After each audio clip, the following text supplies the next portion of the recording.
السلام علیکم۔ آج کی ویڈیو میں ہم پیغمبر خدا حضرت موسیٰ علیہ السلام کے بارے میں بیان کریں گے۔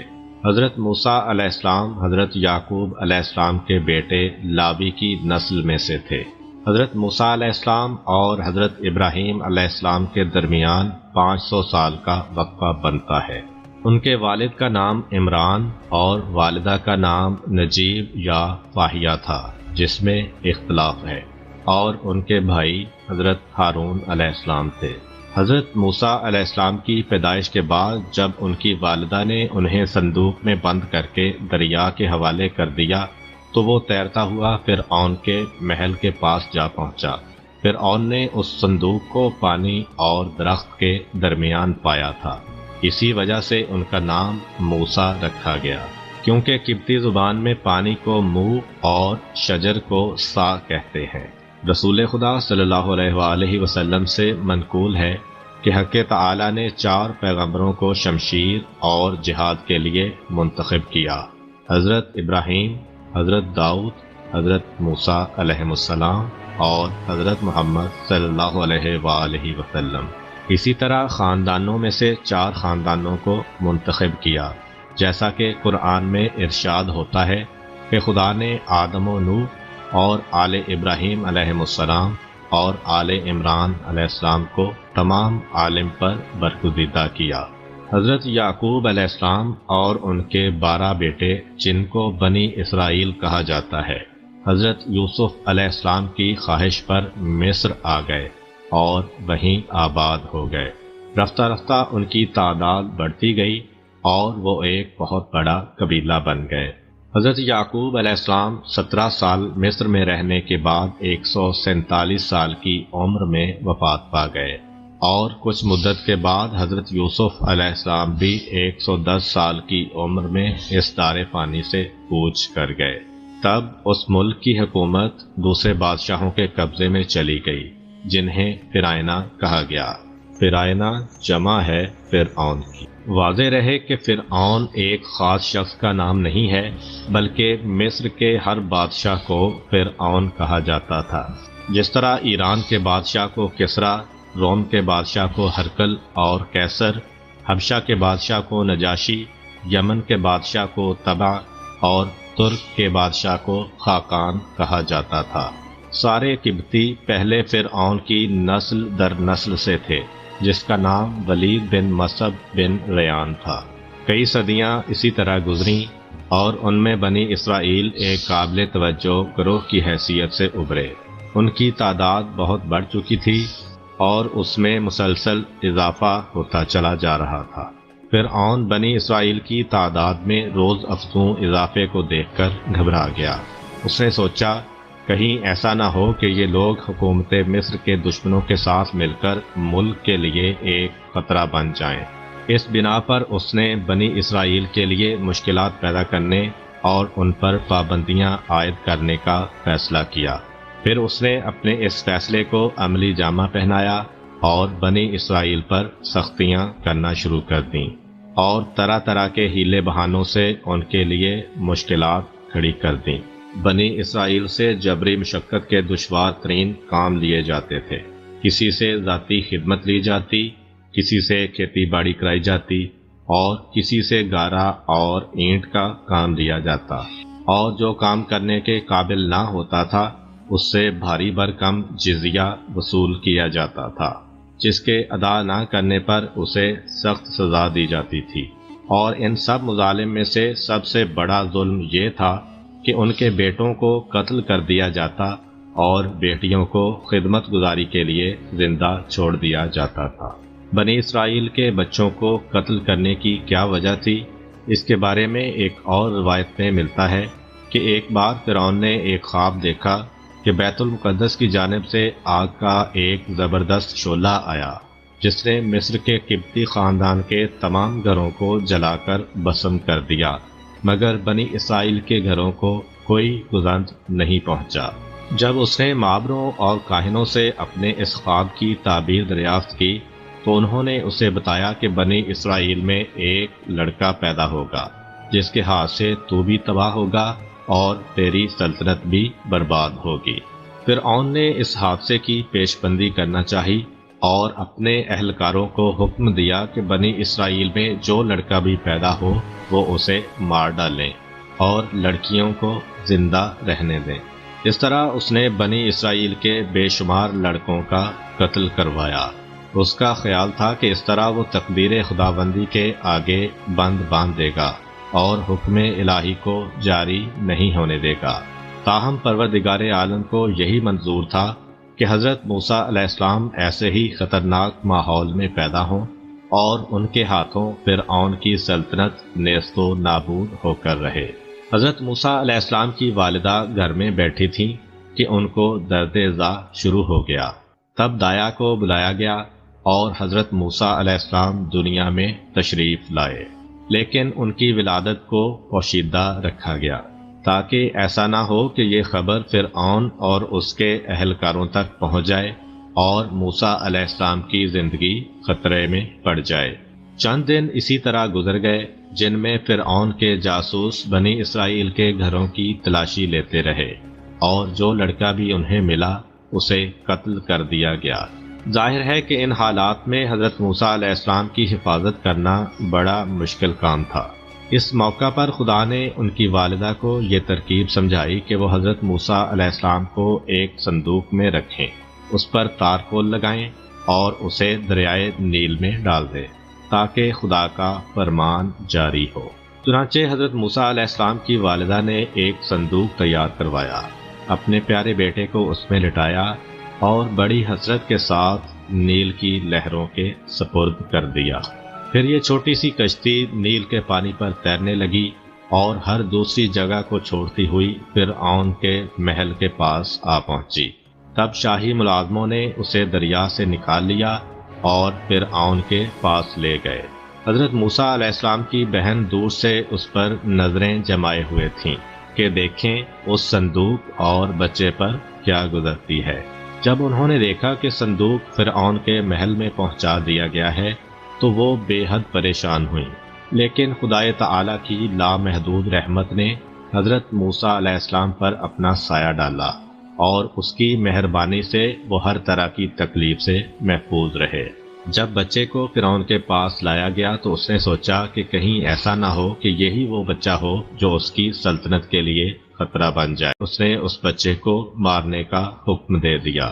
جب فرعون نے بچے کو مار ڈالنے کا حکم دیا تو اس کی بیوی نے آگے بڑھ کر کہا، اس خوبصورت لڑکے کو قتل نہ کرو، ہم اسے اپنا بیٹا بنا لیتے ہیں، ممکن ہے کہ آگے چل کر یہ ہمارے لیے مفید ثابت ہو۔ چنانچہ اپنی بیوی کے اصرار پر فرعون بچے کو قتل کرنے سے باز آ گیا، لیکن ان کے لیے ایک پریشانی یہ بنی کہ بچے کا رونا بند نہیں ہو رہا تھا۔ اس پہ بہت سی عورتوں کو اسے دودھ پلانے کے لیے لایا گیا، لیکن اس نے کسی کا دودھ نہ پیا۔ تب موسیٰ علیہ السلام کی بہن جو سب کچھ دیکھتی چلی آ رہی تھیں وہ وہاں پہنچیں اور کہنے لگیں، کیا تم لوگ یہ چاہتے ہو کہ میں تمہیں ایک ایسے گھر کا پتہ بتاؤں جس کے رہنے والے تمہارے بچے کو پالیں پوسیں اور اس کے ساتھ بہترین سلوک کریں؟ یہ کہہ کر وہ اپنی والدہ کو دربار میں لے آئیں۔ بچہ ہمک کر ماں کی گود میں آیا اور آرام سے دودھ پینے لگا۔ یوں خدا کا وعدہ پورا ہوا اور حضرت موسیٰ علیہ السلام اپنی والدہ کے پاس پہنچ گئے۔ جب حضرت موسیٰ علیہ السلام کی شیر خارگی کا زمانہ ختم ہو گیا تو ان کی والدہ انہیں فرعون کے محل میں چھوڑ آئیں، جہاں فرعون کے خدمتگار ہر وقت ان کی خدمت کے لیے کمر بستہ رہتے تھے۔ اس طرح انہوں نے اپنے لڑکپن کا زمانہ فرعون کے محل میں بڑے آرام سے گزارا۔ جب وہ جوانی کو پہنچے تو خدائے تعالیٰ نے انہیں علم و حکمت سے نوازا اور نبوت کے منصب پر فائز کیا۔ خدائے تعالیٰ کے احسانات کو مد نظر رکھتے ہوئے موسیٰ علیہ السلام نے مظلوموں اور بے کسوں کی مدد اور حمایت کرنے کا عزم کیا۔ انہوں نے طے کر لیا کہ وہ ہر دکھی دل کا دکھ دور کریں گے اور ہر حاجت مند کی حاجت پوری کریں گے۔ وہ بنی اسرائیل جو حضرت موسیٰ علیہ السلام کے قبیلہ والے تھے اس وقت فرعون کے ظلم و ستم کے چنگل میں گرفتار تھے اور ان سب کی نگاہیں حضرت موسیٰ علیہ السلام پر جمی ہوئی تھیں۔ ایک دن جب حضرت موسیٰ علیہ السلام فرعون کے محل کو جا رہے تھے انہوں نے عین راستے میں دیکھا کہ دو شخص آپس میں لڑ رہے ہیں۔ ان میں سے ایک فرعون کی قوم کا آدمی تھا اور دوسرے کا تعلق بنی اسرائیل سے تھا۔ اس اسرائیلی نے حضرت موسیٰ علیہ السلام کو مدد کے لیے پکارا تو وہ اس کی حمایت میں آگے بڑھے اور فرعونی کے سر پر ایک مکہ جڑ دیا۔ اتفاق کی بات کہ مکہ لگتے ہی فرعونی زمین پر گر گیا اور اس کی روح قفص عنصری سے پرواز کر گئی۔ دوسرے دن جب حضرت موسیٰ علیہ السلام اسی راستے سے گزر رہے تھے تو انہوں نے دیکھا کہ وہی اسرائیلی ایک اور فرعونی سے دست و گریبان ہے۔ جب اس نے حضرت موسیٰ علیہ السلام کو دیکھا تو کل کی طرح آج بھی ان سے مدد طلب کی۔ تب حضرت موسیٰ علیہ السلام نے کہا، معلوم ہوتا ہے کہ تم ایک سرکش اور جھگڑالو آدمی ہو۔ تاہم وہ اس کی مدد کے لیے آگے بڑھے، لیکن وہ اسرائیلی یہ سمجھا کہ موسیٰ علیہ السلام خود اسے پیٹنے کا ارادہ رکھتے ہیں۔ چنانچہ وہ کہنے لگا، اے موسیٰ علیہ السلام، کیا تم مجھے بھی ویسے ہی قتل کر دینا چاہتے ہو جیسے کل تم نے ایک اور آدمی کو قتل کیا تھا؟ اس جملے نے حضرت موسیٰ علیہ السلام کی جان خطرے میں ڈال دی اور لوگوں کو پتہ چل گیا کہ اس فرعونی کا قاتل کون ہے۔ چنانچہ مقتول کے ورثاء کو جو قاتل کو تلاش کر رہے تھے وہ حضرت موسیٰ علیہ السلام کو گرفتار کرانے اور سزا دلانے پر آمادہ ہو گئے۔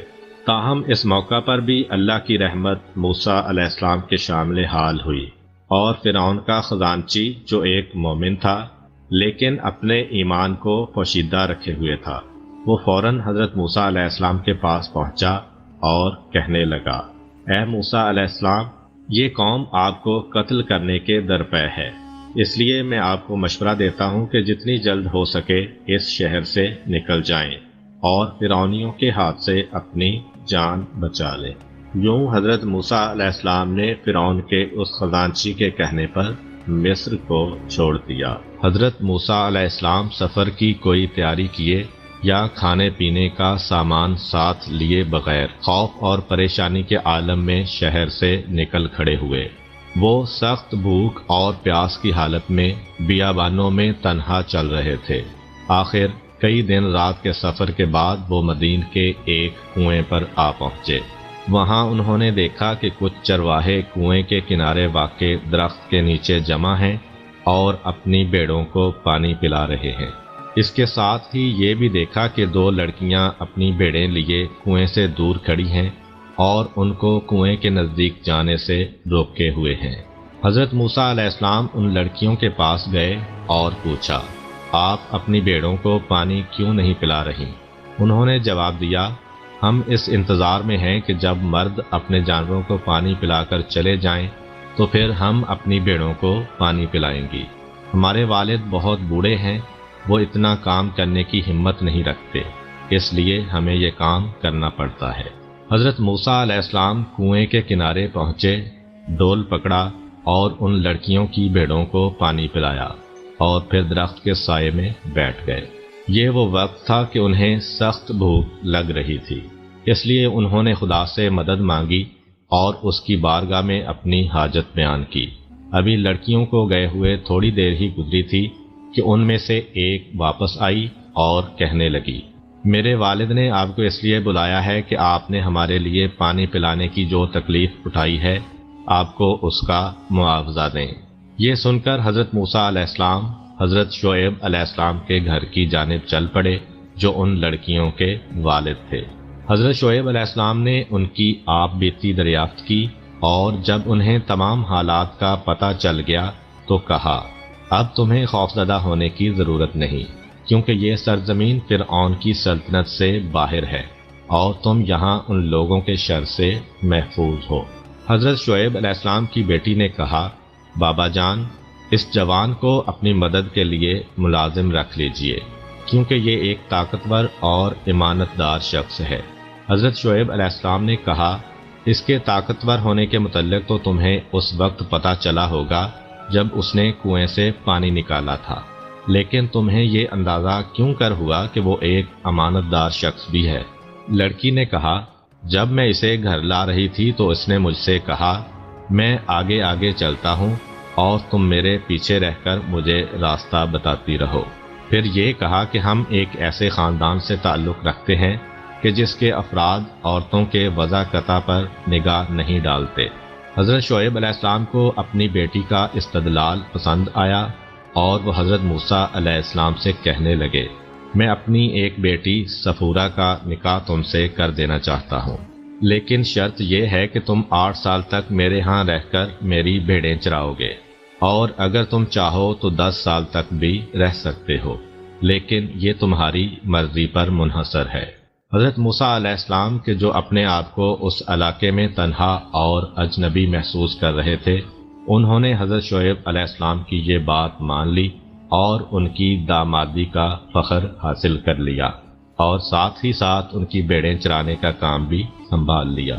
جب 10 سال کی مدت پوری ہو گئی تو حضرت موسیٰ علیہ السلام نے حضرت شعیب علیہ السلام کی دی ہوئی بھیڑیں اکٹھی کیں اور اپنی بیوی کو لے کر اپنے خاندان والوں کو ملنے مصر روانہ ہو گئے۔ ایک ٹھنڈی رات میں کہ جب تیز ہوا چل رہی تھی، حضرت موسیٰ علیہ السلام راستہ بھول گئے اور شدید سردی نے ان میاں بیوی کو سخت پریشان کر دیا۔ اس وقت حضرت موسیٰ علیہ السلام کو اچانک ہی دور سے آگ دکھائی دی اور انہوں نے اپنی بیوی سے کہا، میں اس آگ کی طرف جاتا ہوں، ممکن ہے اس وسیلے سے ہمیں صحیح راستے کا پتہ چل جائے، یا کم از کم سردی سے بچنے کے لیے میں تھوڑی سی آگ ہی لے آؤں۔ یہ کہہ کر حضرت موسیٰ علیہ السلام آگ کی طرف چل پڑے۔ جب وہ اس جگہ پر جو کہ طور سینا کا مقام تھا پہنچے تو کیا دیکھتے ہیں کہ وہ آگ ایک سرسبز درخت پر روشن ہے، لیکن نہ تو اس سے درخت جلتا ہے، نہ آگ بجھتی ہے، اور نہ وہاں کوئی بشر نظر آتا ہے۔ حضرت موسیٰ علیہ السلام حیران کھڑے آگ کی طرف دیکھ رہے تھے کہ اچانک ایک آواز بلند ہوئی، اے موسیٰ، میں تمہارا پروردگار ہوں، یہاں اپنے جوتے اتار دو کہ تم مقدس وادی میں داخل ہو چکے ہو۔ حضرت موسیٰ علیہ السلام نے اپنے جوتے اتار دیے اور اسی دوران میں وہی آواز سنائی دی، اے موسیٰ، تمہارے ہاتھ میں کیا ہے؟ موسیٰ نے جواب دیا، یہ عصا ہے جس پر میں ٹیک لگاتا ہوں، اس کے ساتھ بیڑیں ہنکاتا ہوں اور اس سے کئی اور کام بھی لیتا ہوں۔ ادھر سے کہا گیا کہ اسے زمین پر ڈال دو۔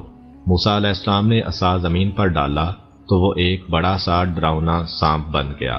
موسیٰ علیہ السلام کے دل میں خوف پیدا ہوا اور وہ بھاگنے کو تھے کہ اتنے میں آواز آئی، اے موسیٰ، ڈرو مت اور لوٹ آؤ، ہم اس کو اسی پہلی شکل میں تبدیل کر دیتے ہیں، تم ہاتھ بڑھاؤ اور اسے پکڑ لو۔ موسیٰ علیہ السلام نے پشمینے کا جبہ پہن رکھا تھا۔ انہوں نے سانپ کو پکڑنے کے لیے جبے کی آستین کو اپنے ہاتھ پر لپیٹ لیا۔ ادھر سے آواز آئی، آستین کو پرے کر دو اور بے خوف ہو کر اسے پکڑ لو۔ تب حضرت موسیٰ علیہ السلام نے ہاتھ بڑھا کر سانپ کا سر پکڑ لیا اور دیکھا کہ یہ تو ان کا وہی عصا ہے۔ پھر خطاب ہوا کہ اپنا ہاتھ اپنے گریبان میں ڈالو۔ موسیٰ علیہ السلام نے اپنا ہاتھ گریبان میں ڈالا اور جب اسے باہر نکالا تو دیکھا کہ وہ سفید اور چمکدار ہو گیا ہے۔ انہوں نے اسے پھر گریبان میں ڈالا اور جب باہر نکالا تو وہ اپنی پہلی حالت پر آ گیا تھا۔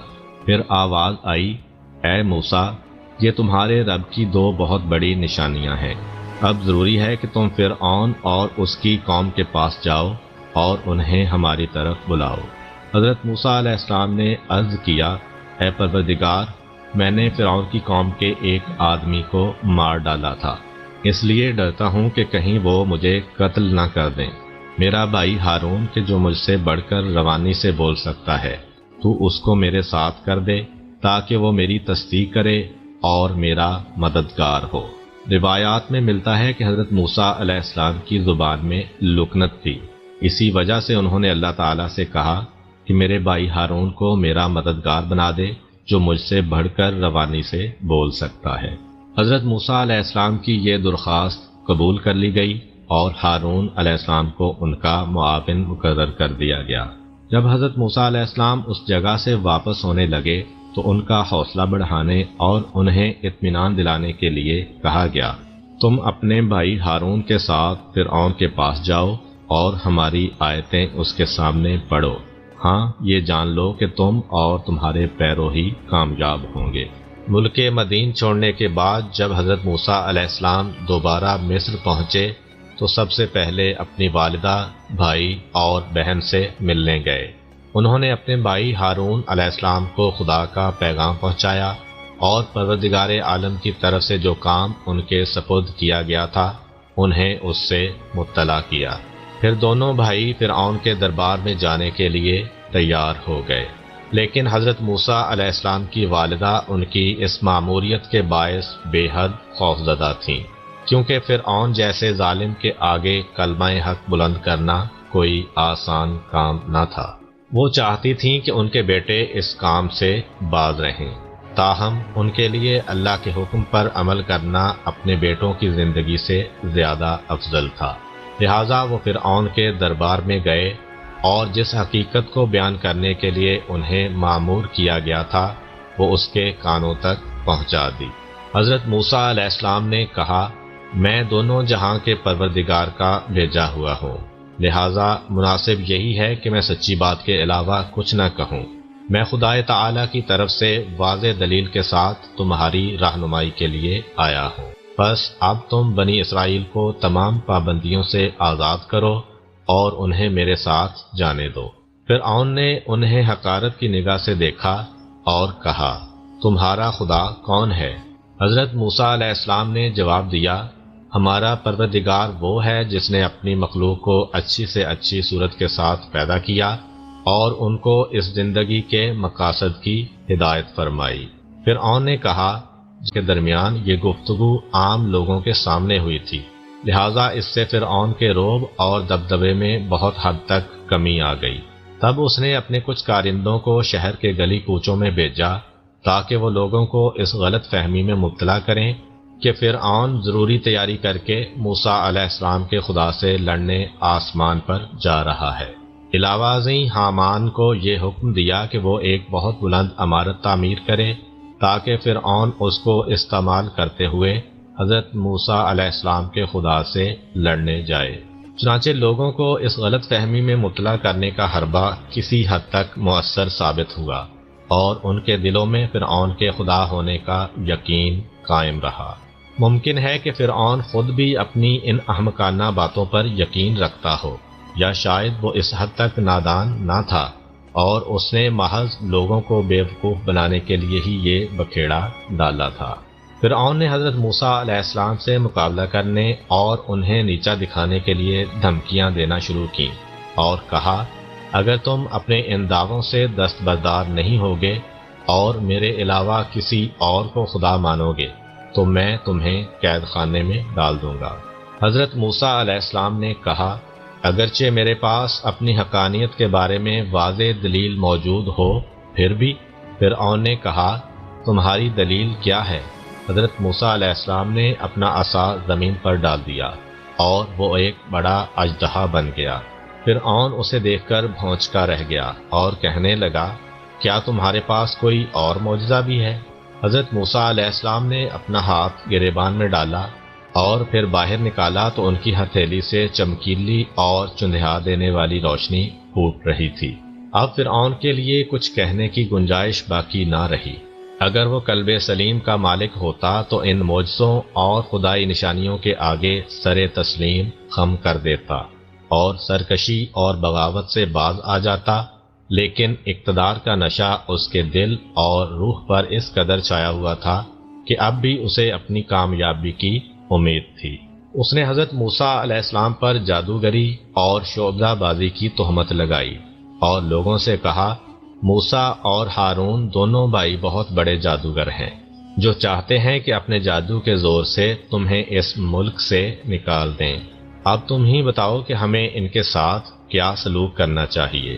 فرعون کے درباریوں اور حمایتیوں نے کہا، آپ انہیں اپنے پاس روکے رکھیں اور مختلف شہروں میں اپنے کارندے بھیج دیں تاکہ وہ ماہر شعبدہ بازوں اور جادوگروں کو آپ کے پاس لے آئیں اور وہ حضرت موسیٰ علیہ السلام کا مقابلہ کریں۔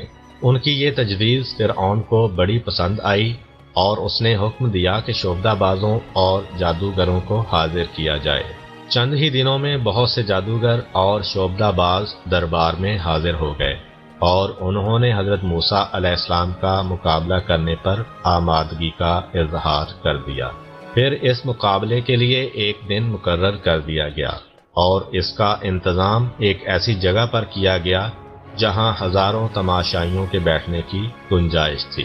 مقابلے کا دن آیا اور ان شعبدہ بازوں نے اپنا جادو دکھانا شروع کیا۔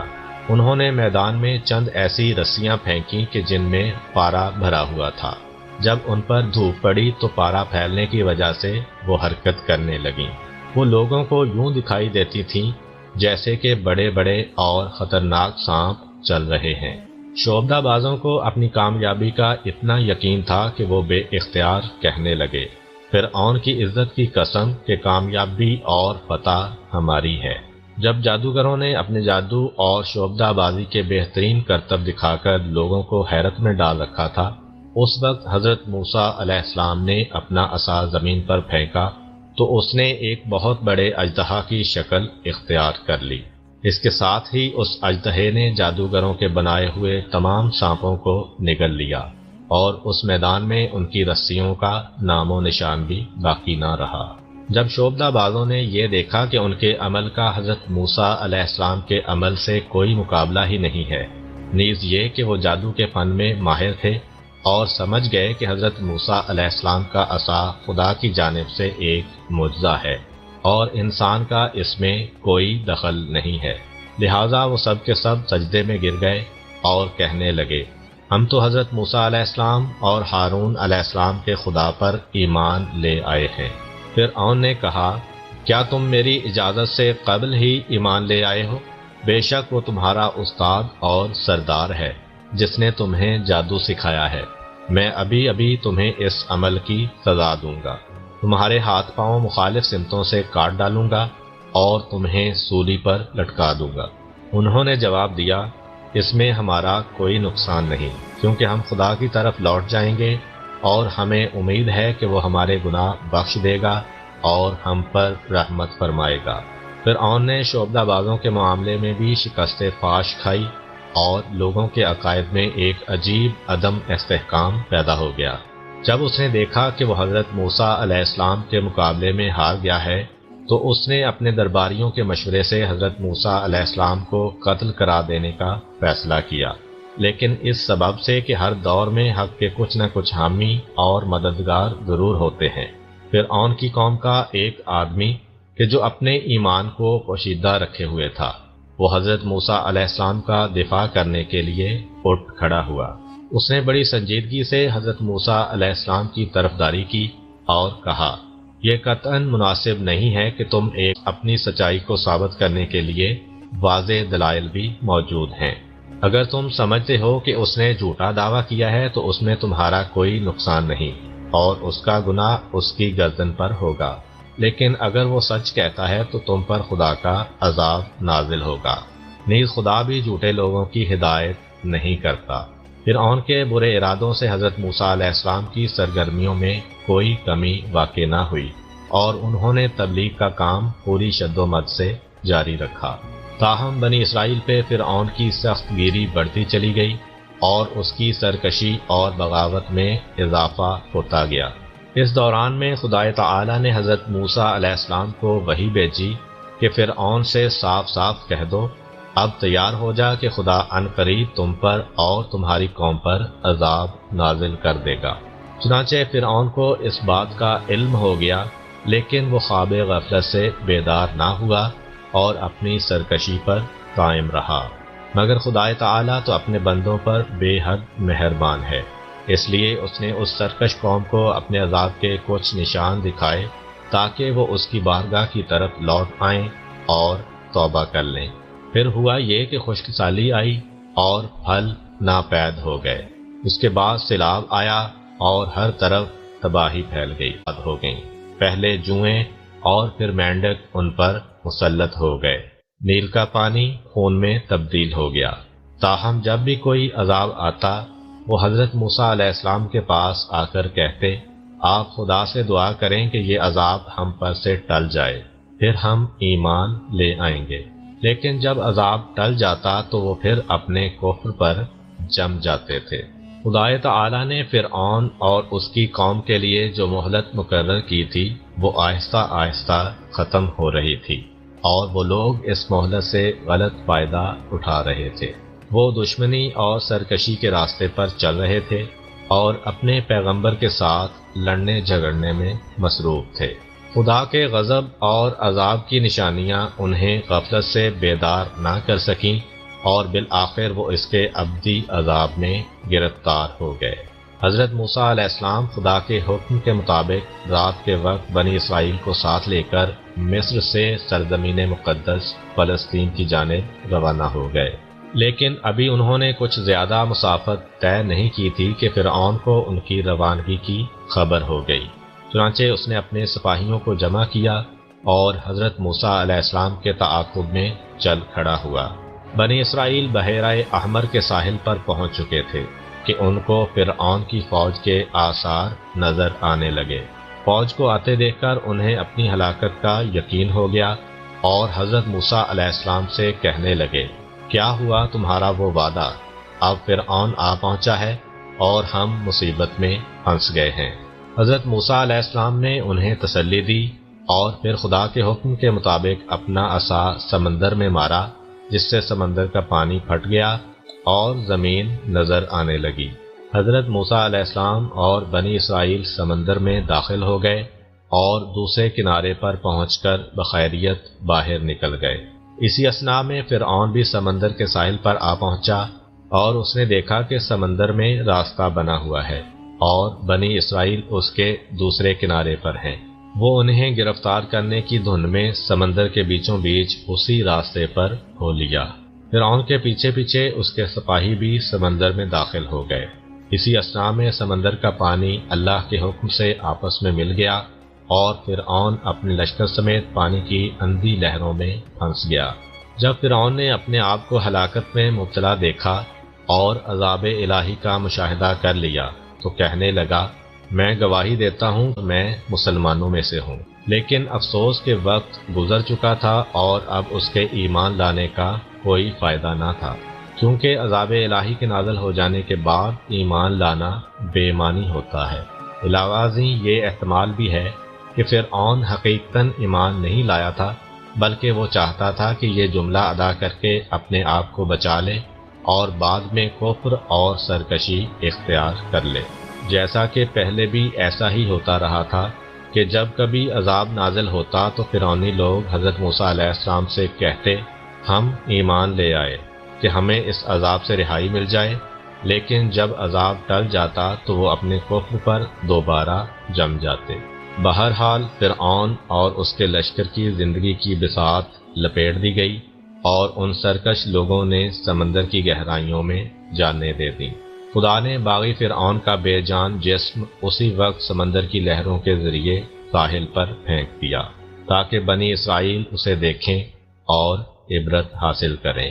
فرعون کو سمندر میں غرق کرنے کے بعد جب اللہ تعالیٰ نے اس کی لاش کو سمندر سے باہر پھینک دیا تو بنی اسرائیل بڑی مسرت کے ساتھ فرعون کے بے جان جسم کے پاس سے گزرے تو انہوں نے دل و جان سے خدا کا شکر ادا کیا کہ اس نے انہیں فرعون کے شر سے رہائی بخشی اور اس سرکش انسان کو اس کی نافرمانی پر سخت سزا دی۔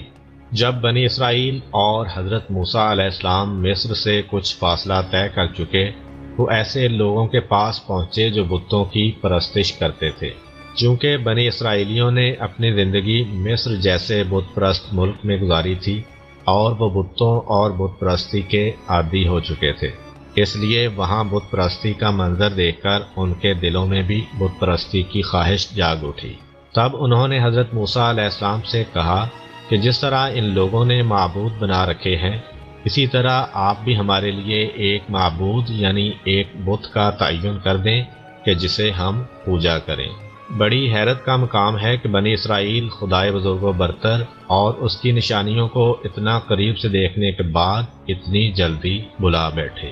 کیا وہ فرعونیوں کے چنگل میں بدترین عذاب میں مبتلا نہ تھے؟ اور کیا خدا نے انہیں اس عذاب سے نجات نہیں دی؟ کیا انہوں نے یہ نہیں دیکھا کہ فرعونیوں کا کتنا عبرتناک انجام ہوا اور خدا نے ان پر کس طرح عذاب نازل کیا؟ یہ سب کچھ انہوں نے دیکھا تو ضرور، لیکن بھول گئے اور پھر ایسی احمقانہ درخواست لے کر حضرت موسیٰ علیہ السلام کے پاس آئے۔ حضرت موسیٰ علیہ السلام نے انہیں لعنت ملامت کی اور کہا، تم کتنے نادان اور بے عقل لوگ ہو، کیا تم اس خدا سے روگردانی کرنا چاہتے ہو جس نے تم پر اپنے احسان کیے ہیں، اور اس پروردگار کو بھول گئے ہو جس نے تمہیں ذلت اور بدبختی کے گڑھے سے نکال کر خوش بختی کی منزل تک پہنچایا ہے؟ یہی تو سب سے بڑی نادانی ہے کہ کوئی شخص توانا اور بزرگ خدا کو تو چھوڑ دے اور بے جان چیزوں کے سامنے سر جھکائے اور عبودیت کا اظہار کرے۔ جس زمانے میں بنی اسرائیل مصر میں رہ رہے تھے اور فرعون کا ان پر پورا تسلط تھا، تب حضرت موسیٰ علیہ السلام نے ان سے وعدہ کیا تھا کہ خدا جب فرعون کو ہلاک کر دے گا اور تمہیں سرداری اور بلند رتبہ عطا کرے گا تو میں خدا کی طرف سے ایک کتاب لاؤں گا جو تم لوگوں کی رہنمائی کرے گی۔ جب فرعون ڈوب مرا تو حضرت موسیٰ علیہ السلام خدا سے اس کتاب کے طلبگار ہوئے۔ تب خدا کی طرف سے وحی آئی کہ تم اپنے پروردگار سے ملاقات کے لیے کوہ طور پر آؤ، 30 راتیں وہاں گزارو اور پھر اپنے آسمانی قانون کی کتاب حاصل کر لو۔ حضرت موسیٰ علیہ السلام نے اپنے بھائی حضرت ہارون علیہ السلام کو اپنا جانشین مقرر کیا اور قوم سے رخصت ہو کر پروردگار سے ملاقات کے مقام پر پہنچے۔ وہاں بعض مصلحتوں کی بنا پر خدا کی طرف سے مقررہ مدت میں 10 راتیں بڑھا دی گئیں اور حضرت موسیٰ علیہ السلام 40 راتیں قوم کے درمیان سے غائب رہے۔ اس دوران میں سامری جادوگر نے وقت کو غنیمت جانا، بنی اسرائیل سے سونا لے کر جمع کیا، اسے پگھلایا اور ایک بچڑے کا مجسمہ تیار کیا۔ اس نے لوگوں کو اس طلائی بچڑے کی پرستش کرنے کی دعوت دی اور کہا، یہ تمہارا اور موسیٰ کا خدا ہے، آؤ اور اسے سجدہ کرو۔ حضرت ہارون علیہ السلام نے بنی اسرائیل کو بہت سمجھایا لیکن بے سود۔ انہوں نے بچڑے کو اپنا خدا قرار دیا اور اس کے آگے سجدے میں گر گئے۔ جب حضرت موسیٰ علیہ السلام کے لیے کوہ طور پر قیام کی مدت ختم ہوئی تو خدا نے انہیں تورات کی تختیاں عنایت کیں، نیز انہیں بنی اسرائیل کے انحراف اور بچڑے کی پرستش کرنے کے بارے میں بھی اطلاع دی۔ جب حضرت موسیٰ علیہ السلام کوہ طور سے لوٹ کر بنی اسرائیل کی طرف آئے تو انہوں نے دور ہی سے خاصا شور سنا۔ یہ ان لوگوں کی آوازیں تھیں جو بچڑے کے ارد گرد عبادت کر رہے تھے۔ جب حضرت موسیٰ علیہ السلام ان کے پاس پہنچے تو بے حد غضبناک ہوئے۔ آپ علیہ السلام نے قوم کی حالت زار دیکھی تو ان پر لعنت ملامت کی اور انہیں توبہ کرنے کا حکم دیا۔ اور اس دور میں شرک جو ظلم عظیم ہے کی توبہ یہ تھی کہ مجرم کو قتل کیا جاتا تھا، جس طرح کہ ہماری شریعت مقدسہ میں بھی بعض گناہ جس طرح کے قتل عمد کی سزا قتل مقرر ہے۔ اب اس قتل کرنے کا طریقہ کیا تھا؟ اس سلسلہ میں 2 قسم کی روایتیں ملتی ہیں۔ ایک یہ کہ گسالہ پرستوں کو حکم دیا گیا کہ اپنی آنکھوں پر پٹیاں باندھ لیں اور شمشیر بکف ہو کر ایک دوسرے کو قتل کریں۔ چنانچہ اس طرح ہزارہ لوگ تہہ تیغ ہو گئے۔ ابھی کچھ لوگ زندہ تھے کہ خدائے تواب نے ان کی توبہ قبول کر لی اور ان کو معاف کر دیا۔ اس طرح جو قتل ہو گئے وہ شہید اور جو بچ گئے وہ تائب قرار پائے۔ اور دوسری روایت یہ کہ جن 12,000 افراد نے جناب ہارون علیہ السلام کی اطاعت کی تھی اور بچڑے کی پوجا کرنے کے جرم کا ارتکاب نہیں کیا تھا، ان کو حکم دیا گیا کہ شمشیر بکف ہو کر گسالہ پرستی کرنے والوں کو قتل کریں۔ چنانچہ جب انہوں نے کم و بیش 10,000 افراد کو قتل کیا تب خدا نے ان کی توبہ قبول کر لی۔ شرک کرنے والوں کو ان کے شرک کی سزا دینے کے بعد حضرت موسیٰ علیہ السلام نے اپنی قوم کو تورات قبول کرنے اور اس کے احکامات پر عمل پیرا ہونے کا حکم دیا، تو انہوں نے اسے قبول کرنے سے ہی انکار کر دیا کیونکہ اس میں سخت احکام تھے۔ اس پر اللہ تعالیٰ نے جبرائیل علیہ السلام کو حکم دیا۔ جبرائیل علیہ السلام نے ان کے لشکر کی مقدار کے برابر پہاڑ کو اکھاڑا جو 1 فرسخ لمبا اور 1 فرسخ چوڑا تھا۔ پھر بنی اسرائیل کے سروں پر صائبان کی طرح آدمی کے قد کے برابر اوپر رکھا اور فرمایا، تورات قبول کرو ورنہ میں اس پہاڑ کو تمہارے اوپر چھوڑ دوں گا۔ جب بنی اسرائیل نے دیکھا کہ اب فرار کا کوئی راستہ نہیں ہے تو انہوں نے تورات کو قبول کیا اور سجدہ میں گر گئے، اور سجدہ کی حالت میں پہاڑ کو بھی دیکھ رہے تھے۔ پس نصف پیشانی کا سجدہ یہود میں سنت بن گیا۔ وہ نصف پیشانی پر سجدہ کرتے ہیں اور کہتے ہیں کہ اسی سجدہ کی وجہ سے ہمارا عذاب دور ہوا تھا۔ اسلام اپنے بھائی ہارون علیہ السلام سے مخاطب ہوئے اور کہا، تم نے بنی اسرائیل کو کیوں گمراہ ہونے دیا؟ کیوں انہیں منع نہ کیا اور شریر لوگوں کے خلاف جنگ کیوں نہ کی تاکہ فتنہ دب جاتا اور لوگ محفوظ رہتے؟ ہارون علیہ السلام نے انتہائی دکھ اور افسوس کے ساتھ کہا، بھائی جان، آپ مجھے نہ پکڑیں اور مجھ پر غضبناک نہ ہوں۔ ان لوگوں نے مجھے کمزور خیال کیا اور میری باتوں کی پرواہ نہیں کی، بلکہ قریب تھا کہ یہ مجھے قتل کر دیتے۔ آپ ایسا کر کے مجھ پر دشمنوں کی زبانیں نہ کھلوائیں۔ مجھے ڈر تھا کہ اگر میں نے جنگ کی تو آپ کہیں گے کہ تم نے بنی اسرائیل میں پھوٹ ڈال دی۔ آہستہ آہستہ حضرت موسیٰ علیہ السلام کا غصہ دھیما پڑ گیا اور وہ مسئلے کے حل کے بارے میں غور کرنے لگے۔ سب سے پہلے انہوں نے فساد کی جڑ کا پتہ چلایا اور پھر سامری کو مخاطب کر کے کہا، تم نے یہ حرکت کیوں کی اور بنی اسرائیل کو کیوں گمراہ کیا؟ اس نے جواب دیا، میں نے وہ چیز دیکھی جو دوسرے لوگ نہیں دیکھ پائے۔ جس دن فرعون غرق ہوا، میں نے خدا تعالیٰ کے فرشتے جبرائیل علیہ السلام کی سواری کے پاؤں تلے کی مٹی اٹھائی تھی، پھر وہی مٹی میں نے بچڑے کے منہ میں ڈال دی، جس سے اس میں بولنے کی قوت پیدا ہو گئی اور لوگ اسے سجدہ کرنے لگے۔ اب حضرت موسیٰ علیہ السلام بنی اسرائیل کی طرف متوجہ ہوئے اور فرمایا، اے لوگو، کیا خدا تعالیٰ نے تم سے وعدہ نہیں کیا تھا کہ اگر تم اپنے ایمان میں ثابت قدم رہو گے تو بھلائی اور خوش نصیبی سے بہرہ مند ہوگے؟ تم نے میرے ساتھ کیے گئے عہد و پیمان سے سرتابی کیوں کی؟ کیا تم چاہتے تھے کہ تم پر خدا کا عذاب نازل ہو جائے؟ انہوں نے جواب دیا، ہم نے اپنی مرضی سے آپ کی حکم عدولی نہیں کی۔ اگر سامری ہمیں گمراہ نہ کر دیتا تو ہم خدا کی راہ میں ثابت قدم رہتے، لیکن اس نے ہمارے ہی سونے کے زیورات سے یہ بچڑا تیار کیا اور ہمیں بہکا دیا۔ چنانچہ انہوں نے اپنے کیے پر ندامت اور پشیمانی کا اظہار کیا۔ خدا تعالیٰ سے معافی مانگتے ہوئے کہا، اگر خدا ہم پر رحم نہ کرے اور ہمیں نہ بخشے تو ہم نقصان اٹھانے والوں میں سے ہو جائیں گے۔ حضرت موسیٰ علیہ السلام نے فرمایا، تم نے بچڑے کی پرستش کر کے اپنے آپ پر ظلم کیا ہے، اب خدا کی بارگاہ میں جا کر اس سے مغفرت طلب کرو۔ سامری جادوگر کہ جو اس عظیم فتنے کو وجود میں لایا تھا، خدا نے اس کو ایسے عذاب میں گرفتار کیا کہ نہ وہ لوگوں سے مل سکتا تھا اور نہ ان کی محفلوں میں شریک ہو سکتا تھا، کیونکہ اسے لوگوں سے مل کر کوفت ہوتی تھی۔ اس لیے وہ مجبور تھا کہ وحشی جانوروں کی طرح جنگلوں میں رہا کرے۔ اس کے علاوہ اس کے لیے آخرت میں بھی دردناک عذاب مہیا فرمایا۔ حضرت موسیٰ علیہ السلام نے طلائی بچڑے کو آگ میں ڈال دیا اور اس کی راکھ سمندر میں پھینک دی۔ یوں انہوں نے اس جرم اور گناہ کے آثار تک مٹا دیے۔ جناب موسیٰ علیہ السلام نے ان لوگوں کو بشارت دی کہ تم لوگ اپنے آباء و اجداد کی سرزمین کنعان یعنی فلسطین واپس جاؤ گے، اور وہاں خدا تمہیں بڑا اقتدار اور وقار عطا فرمائے گا۔ یہ بشارت سن کے تو لوگ بہت خوش ہوئے، مگر جب اس اقتدار کے حاصل کرنے کی منزل قریب آئی، یعنی جب فرعون اور اس کے ساتھی غرق ہوئے اور بنی اسرائیل کو ان کے مظالم سے نجات ملی، تو جناب موسیٰ علیہ السلام نے ان سے کہا کہ کنعان چلو اور اس پر قابض قوم عمالقہ سے مقابلہ کرو، اور ہرگز کسی قسم کی کمزوری نہ دکھاؤ اور دشمن کو پیٹھ نہ دکھاؤ، آخری فتح تمہاری ہوگی، کیونکہ خدا نے یہ زمین تمہارے لیے لکھ دی ہے۔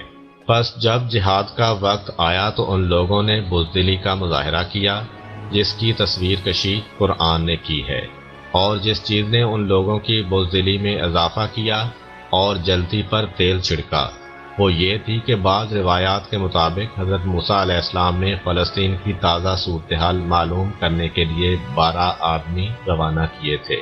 انہوں نے کچھ عرصہ وہاں قیام کیا اور قابض قوم کے حالات و واقعات کا جائزہ لیا، اور جب واپس آئے تو باوجود یہ کہ جناب موسیٰ علیہ السلام نے ان سے فرمایا، اپنے چشم دید واقعات میں سے کوئی ایسا واقعہ بیان نہ کرنا جس سے قوم کا حوصلہ پست ہو، مگر ان 12 اشخاص میں سے 10 نے تو حکم عدولی کرتے ہوئے برملا بنی اسرائیل کے سامنے اس قوم کی قوت اور طاقت، قد کاٹ اور ان قلعوں کے مضبوطی کے واقعات کچھ اس انداز سے بیان کیے کہ ان لوگوں کے چھکے چھوٹ گئے، اور بالآخر بڑی جرأت و جسارت کے ساتھ جناب موسیٰ علیہ السلام سے کہہ دیا کہ ہم ایسی قوم سے نہیں لڑ سکتے، اور شام کی سرسبز زمین، ٹھنڈے اور میٹھے پانی کے چشموں اور وہاں کے لہلہاتے ہوئے باغات پر قبضہ کرنے اور ان سے لطف اندوز ہونے کے ذوق شوق میں اپنی زندگیوں سے ہاتھ نہیں دھو سکتے، اور اپنی بیویوں کو بیوہ اور بچوں کو یتیم نہیں بنا سکتے، ہم تو بس مصر جائیں گے۔ بہرحال ان 12 افراد میں سے صرف 2 شخص ایسے تھے جنہوں نے حضرت موسیٰ علیہ السلام کے حکم کی پابندی کرتے ہوئے لب کشائی نہیں کی تھی، اور بنی اسرائیل کو عمالقہ کے اپنے چشم دید حالات نہیں بتائے تھے۔ وہ اس موقع پر آگے بڑھے اور بنی اسرائیل کو سمجھانے اور ان کی ہمت بڑھانے کی بڑی کوشش کی، مگر وہ بے فائدہ رہی۔ قرآن نے ان 2 اشخاص کا نام نہیں بتایا، مگر مفسرین نے ان کا نام یوشع بن نون اور کالب بن یوحنا لکھا ہے۔ بہرحال انہوں نے حتی الامکان قوم کو سمجھایا بجھایا کہ نہ ڈرو اور قدم بڑھاؤ، شہر بیت المقدس کے دروازہ تک پہنچ جاؤ اور دشمن پر حملہ کرو، نصرت الہی اس طرح تمہارے شامل حال ہوگی کہ دشمن بھاگ جائے گا، تم غالب آ جاؤ گے اور کامیاب و کامران ہو کر شہر میں داخل ہو جاؤ گے۔ مگر ان بزدلوں نے جب اپنے نبی کی بات نہیں سنی اور نہ مانی تھی تو ان کی بات کیا مانتے، اس لیے بڑا اکھڑا ہوا اور بھونڈے انداز میں جواب دیا کہ جب لڑنا نہیں ہے، صرف دروازہ شہر تک جانا ہے تو پھر ہمیں وہاں جانے کی کیا ضرورت، بس آپ جائیں اور آپ کا پروردگار، اور دونوں جا کر لڑو، ہم تو یہیں بیٹھے ہوئے ہیں۔ بنی اسرائیل کے اس گستاخانہ جواب سے دل برداشتہ ہو کر حضرت موسیٰ علیہ السلام نے بارگاہ رب العزت میں عرض کیا، پروردگار، میں اپنی ذات اور بھائی کے سوا اور کسی پر اختیار نہیں رکھتا، بس تو ہی ہمارے اور اس نافرمان قوم کے درمیان فیصلہ کر دے۔ اس سے معلوم ہوتا ہے کہ امتحان کے وقت حضرت موسیٰ علیہ السلام کے سب ساتھی ساتھ چھوڑ گئے تھے، سوائے حضرت ہارون، حضرت یوشع اور حضرت کالب کے۔ اللہ تعالیٰ نے حضرت موسیٰ علیہ السلام کی دعا کو اس طرح شرف قبولیت بخشا کہ فرمایا، اب وہ سرزمین شام 40 سال تک ان پر حرام ہے، اب یہ اس زمین میں سرگرداں پھرتے رہیں گے، پس اس نافرمان قوم پر افسوس نہ کریں۔ چنانچہ اللہ تعالیٰ نے بنی اسرائیل کو اس لکودک صحرا میں، جس کو صحرائے سینا یا تیائے اسرائیل بھی کہا جاتا ہے، اس طرح مجبور و محصور اور نظر بند کیا کہ پورے 40 سال تک نہ شام جا سکے اور نہ واپس مصر لوٹ سکے، نہ کوئی فوج، نہ پولیس، نہ جیل خانہ، اور نہ اس کی بلند دیواریں، اور نہ اس کا کوئی آہنی اور مضبوط دروازہ، صرف مختصر سا خالی میدان جو مصر و شام کے درمیان ہے۔ اس میں خدا نے اس طرح ان کو قید کیا کہ 40 سال کی مسلسل جد و جہد کے باوجود نہ شام جا سکے اور نہ واپس مصر لوٹ سکے۔ ہوتا یوں تھا کہ سارے دن کے سفر کے بعد جب شام ہوتی تو پتہ چلتا کہ صبح جہاں سے چلے تھے پھر آ کر اسی جگہ واپس پہنچ گئے ہیں۔ چونکہ حضرت موسیٰ اور حضرت ہارون علیہ السلام بھی اسی صحرا میں اپنی قوم کے ساتھ تھے، اس لیے انہی کی دعا و برکت سے اللہ تعالیٰ نے اس زیر عطاب قوم کو مختلف نعمات سے بھی نوازا تھا۔ ان کے پانی پینے کے لیے اللہ تعالیٰ نے پتھر سے چشمے جاری کیے اور کھانے کے لیے من و سلوہ نازل کیا، اور اس صحرا میں ان پر بادلوں کا سایہ کیا۔ اس طولانی مدت کے دوران حضرت موسیٰ اور حضرت ہارون علیہ السلام کی آسمانی ماموریت انجام کو پہنچی۔ تب خدا کے حکم سے وہ دونوں کوہ ہود پر گئے، وہاں جا کر حضرت ہارون علیہ السلام کی وفات ہو گئی، اور حضرت موسیٰ علیہ السلام نے ان کے جسد خاکی کو زمین میں دفن کر دیا۔ جب وہ بنی اسرائیل کے پاس واپس آئے اور انہیں ہارون علیہ السلام کی وفات کی اطلاع دی تو ان لوگوں نے حضرت موسیٰ علیہ السلام پر الزام لگایا کہ خود انہوں نے ہی ہارون علیہ السلام کو قتل کیا ہے۔ اس پر خدا نے بنی اسرائیل کی آنکھوں کے آگے سے پردے اٹھا دیے تاکہ وہ جان جائیں کہ ہارون علیہ السلام کو حضرت موسیٰ علیہ السلام نے قتل نہیں کیا، چنانچہ انہوں نے دیکھا کہ ہارون علیہ السلام صحیح و سالم زمین و آسمان کے درمیان ایک تخت پر بیٹھے ہیں۔ اس سے انہیں پتہ چل گیا کہ ان پر طبعی موت وارد ہوئی ہے۔ کچھ مدت گزرنے کے بعد حضرت موسیٰ علیہ السلام بھی اللہ تعالیٰ کے حکم سے کوہ ہود کی چوٹی پر گئے اور وہاں سے فلسطین اور بیت المقدس پر ایک نظر ڈالی۔ پھر اسی مقام پر ان کی روح قبض کر لی گئی اور انہیں وہیں دفن کر دیا گیا۔ اسی اثناء میں بنی اسرائیل کے عمر رسیدہ لوگ بھی موت سے ہمکنار ہو گئے۔ بعد ازاں خدائے علیم و حکیم نے حضرت یوشع بن نون کہ جو کہ حضرت موسیٰ علیہ السلام کے جانشین تھے، عہدہ نبوت پر سرفراز فرمایا، اور 40 سال کی مدت قید ختم ہونے کے بعد بنی اسرائیل کے باقی ماندہ افراد اور نئی نسل کو ہمراہ لے کر جہاد بیت المقدس کے لیے روانہ ہوئے اور خدا کے وعدہ کے مطابق ارض مقدسہ اور شام اور اس کے علاقہ کینان پر جہاد کر کے اپنا اقتدار قائم کیا، اور اس طرح بے پناہ دولت ان کے ہاتھ آئی۔ مولانا ابوالکلام لکھتے ہیں کہ جب کوئی قوم عرصہ تک غلامی کی حالت میں رہتی ہے تو اس میں بلند مقاصد کے لیے جد و جہد کرنے کی استعداد باقی نہیں رہتی، وہ غلامی کا امن پسند کرنے لگتی ہے۔ یہی حال بنی اسرائیل کا تھا۔ اس پر حکم ہوا کہ تم 40 سال تک صحرائے سینا میں پڑے رہو۔ اس میں مصلحت یہ تھی کہ 40 سال کے اندر پچھلی نسل ختم ہو جائے جسے مصر کی غلامانہ زندگی نے نکمہ کر دیا تھا، اور ایک اور نئی نسل پیدا ہو جائے جس نے بیاباں کی آزادانہ آب و ہوا میں نشو و نما پائی ہو۔ چنانچہ 40 سال کے بعد ایک نئی نسل ظہور میں آ گئی، اور وہ نسل حضرت یوشع بن نون کی قیادت میں آگے بڑھی اور موجودہ سرزمین پر قابض ہو گئی۔